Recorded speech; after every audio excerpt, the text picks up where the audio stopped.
Hello friends, welcome to my channel Go Digit. Today in this video we will continue our learning of ATDD, that means test code units of Business Central. Okay, so last week we have started this series of learning test code units, and first of all I'm sorry that last week when I made the first part of this video the sound quality was not good enough, so I'm sorry for that. Please bear with me on this, and but today I hope my sound quality is good enough. So let's proceed with the part 2. And here, as you can see, that I have mentioned, like I have opened this website where it is mentioned that creating handler methods. Okay, so the topic of today's video is that we will learn about one of the handler method called string menu handler. Okay, it is like when we create the test code units or any methods. Okay, so we generally want that we should test everything in an automated way. Okay, but there are certain processes which require user interaction, right? So that, for example, when you like when user create a sales order and click on the post button, then one string menu comes which asks that whether you want to ship, whether you want to invoice, or whether you want to ship an invoice. Okay, so that is called a string menu, and because of that it is asking a user confirmation that whichever option the user will select, and based on that system will post the sales order. Okay, so just to handle those UI interaction also, uh, these handler methods come into the picture, and they help us a lot in writing the test code units accordingly. So although as you can see from this page, we have so many handler methods like message handler, confirm handler, string menu handler.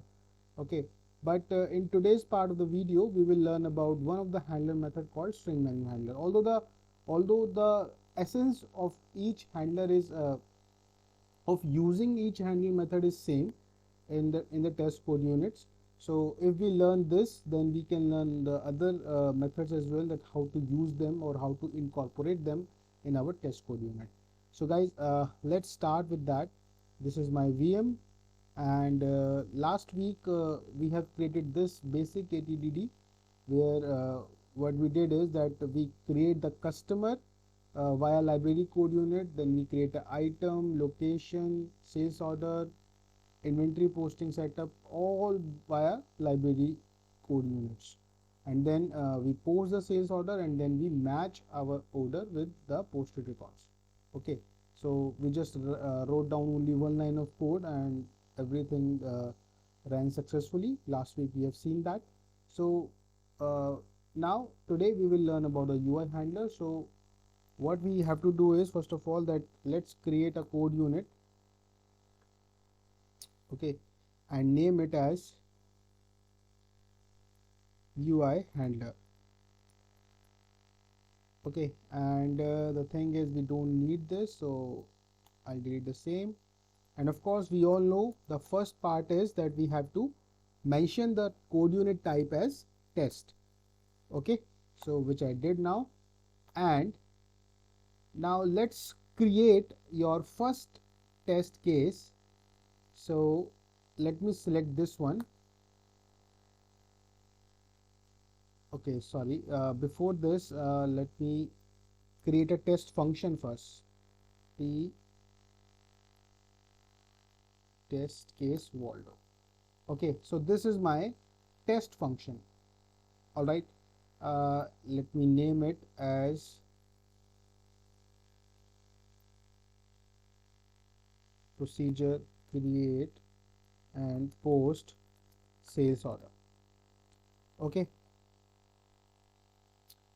now we have to pass these things, like for example, first of all let me write down one function called create sales order. Okay, and then post sales order. Fine.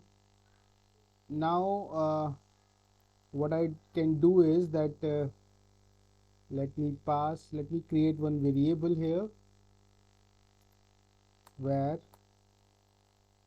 sales header record sales header.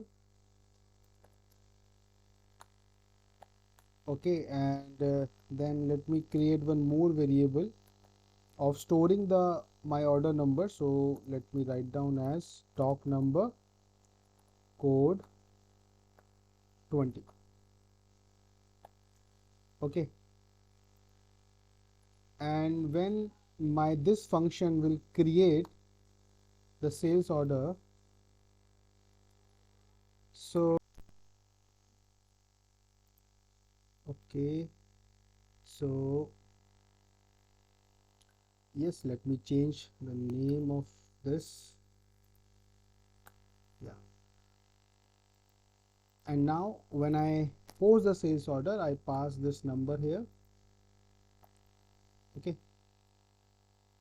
this is another way of doing the things, although last time we didn't uh, share the document number in the post sales order function, so that is also one of the way, and now we are checking the another way of posting the sales order.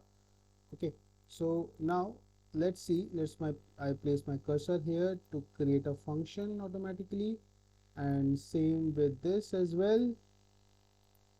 Okay, here I did. Now let me remove this line, and we know that there is one code unit called library sales. Okay, so let me define the variable of it as library sales, and this time we will use one more function called create sales order. Okay, simply this function, and it will take a variable of sales header, so I'll pass this, and that's it. Now just I exit my new sales order number, so sales header dot number. So guys, this function will create the customer. Okay, if the customer is not there against which you want to create a sales order, then it creates an item, and then it creates a sales order for you, which includes sales header and the sales line both. Okay, so this is how I create my sales order. Now after my sales order is created, last time we used one function which is called post sales document, and it simply posted your sales document, right? But now this time, rather than we use that function, we will use another way of posting the order, and for this let me create a variable. First of all, let me create one variable of sales header, which is record sales header again. Okay, and then I create a test page variable, right guys? So just like we have a normal page variable, we have a similar way of page called test page. Okay, so in this also all your pages are available just like a normal page variable, but the thing is that it's a test page variable. So test page variable seems like it's a test page which has some specific functions which you can use in the test code units.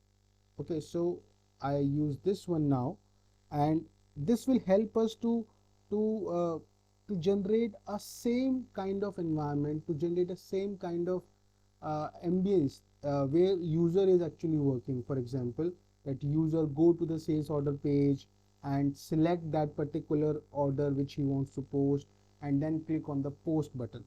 Okay, so similar situation we will raise via the code only. So first of all, let's search for our code unit order, sorry. So for this, let me write down the function set filter and number %1 doc number, then sales header dot find first. Okay, Now let's make a use of your test page variable. When you use this test page variable, you can see that it has all the fields, all the actions and functions which are a part of that page, which you can see from the sales order page. Okay, so the very first thing is that you have to open it. Okay, you have to open that particular order. So for this we have one function called open view.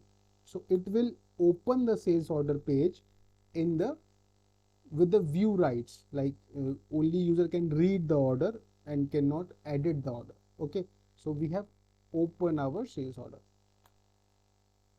page. Now the sales order page is opened up, but it has so many sales order, so we have to post my sales order which I have created. So we have one function here called go to record. Okay, and it takes the record variable, so we know we have to use this. So as soon as we pass this, and we have already used the find first, so sales header variable is holding my one order information, and that is why I'm using it inside this function of go to record. It will open that particular order only for me. So now I have opened the sales order page, then I've selected my particular order which I want to post. Now after this, user simply has to do or like click on the post button. So we have dot called post. So this is the post action. Okay, and when you press dot, you will find these functions: enable, invoke, and visible. So yes, of course I want to invoke my posting, right? So that's how you write this code, that you open the page, go to that particular record, and then click on the post. So this will initiate your posting, and not only it will initiate your posting, but it will like if you don't have any error in your order, then it will simply post your order and you're done. Your posting is done, you're done with your order. So this is how, or this is another way of doing the things. But till now we have not touched the user interaction part, like because we are learning the handler method, so we have not used it. Why? Because if I write down this thing only, and if I let's say publish this, so let me publish this to see whether this will work or not. Okay, so let's see. I open this, and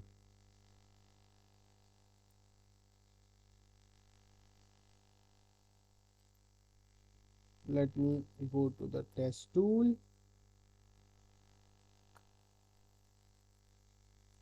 Let me delete the lines first. Click on the get test code unit, select test code units, and this is our second test code unit, so I will select this one, UI handler. Okay, now just click on run selected, and you got an error, unhandled UI, page 700, right? So the reason you're getting this error is that because while running the test code units, you cannot handle the user interaction implicitly. Okay, system cannot handle the user interaction automatically for you. You have to write some code to pass certain information which that user handler wants. Okay, and because our code is written in that manner that we are like it seems like that user is manually clicking on the post button, and when we click on the post button, we knew that we got one prompt which has the ship, invoice, and ship and invoice. Okay, these three options we have in that prompt, so we have to handle that one. So how to handle that one is we can handle that one via string menu handler.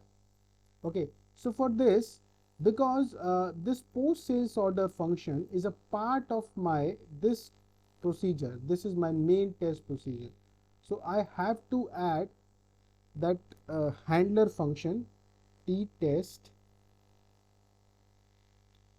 handler function argument. Okay, so this is the attribute which you have to add in your main function, and here we need to pass our function which we want to handle, like string menu handler. Okay, so this means that when this main procedure will run, and in these procedures, in any of the scenario, if the if any string menu option comes, okay, then system will handle that function via this function which we have written here, string menu handler. Okay, now because we have write down this one, so we have to define the definition of it. So it is saying the handler function string menu handler was not found. Make sure the procedure is defined and has a handler attribute.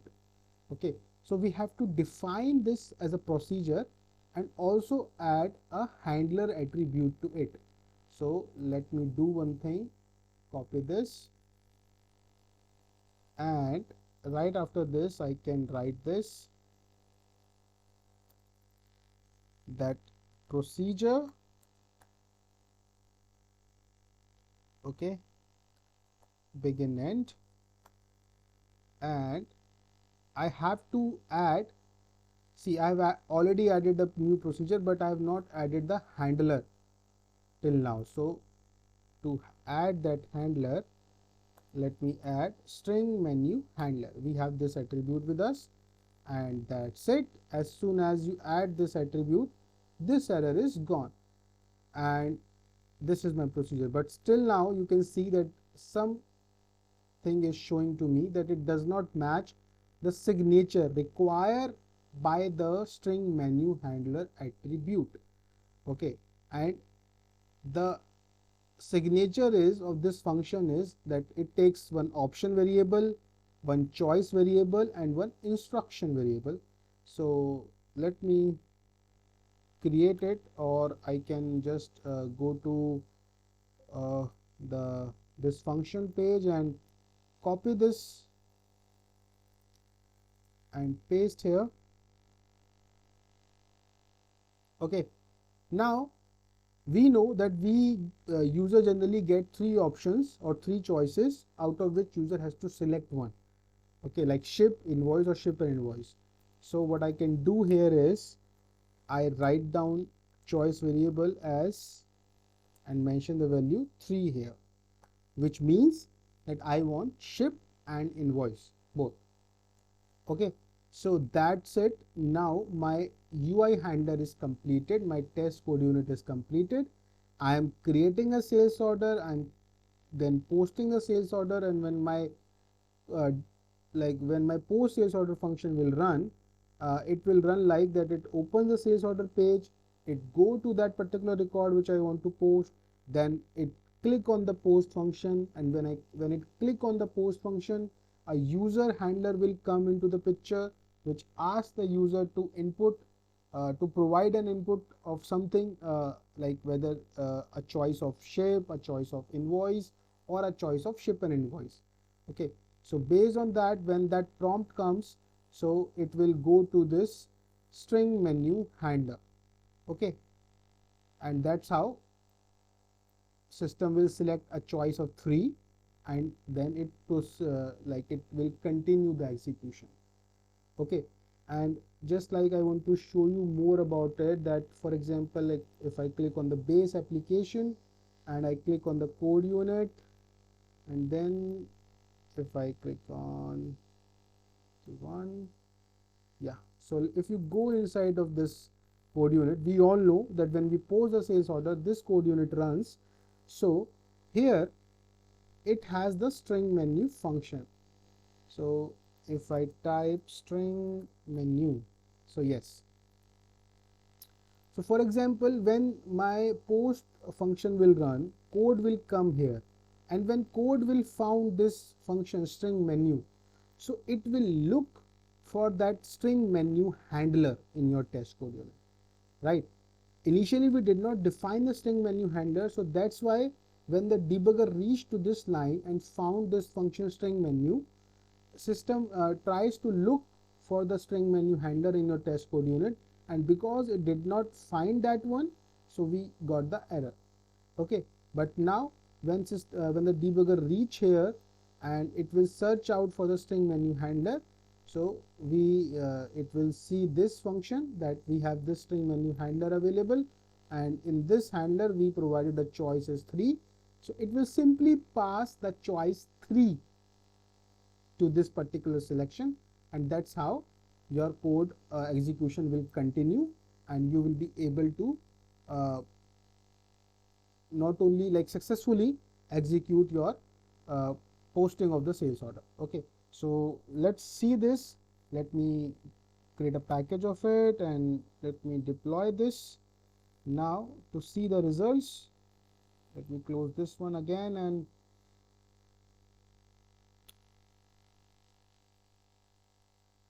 so yeah, it will open up. Open this.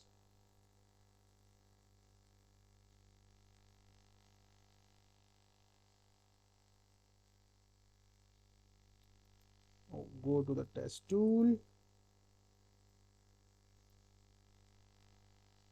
delete the lines, get the test code unit, select test code unit,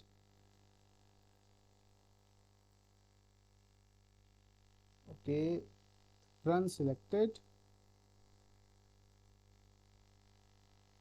success. Now we did not get that UI handler exception because we already handled it via string menu handler. So guys, both these two attributes are really necessary to continue with your execution, because if you comment this one, then also you will get an error, because this is the place which tells the main which tells the system that your main procedure is using one of the handler function, and because one of the functions which you define will definitely have some user interaction, and based on this, system finds out that this function you have to use for the string menu handler attribute. Okay, so I think now you at least got an idea of how to use the handler methods in your test code units. Okay, and what is the use of it, how to use it. So with this note, I just want to close the today's video, and I hope if you like the video, I request you to please hit the like button and please subscribe to my channel. Thank you so much for watching this video.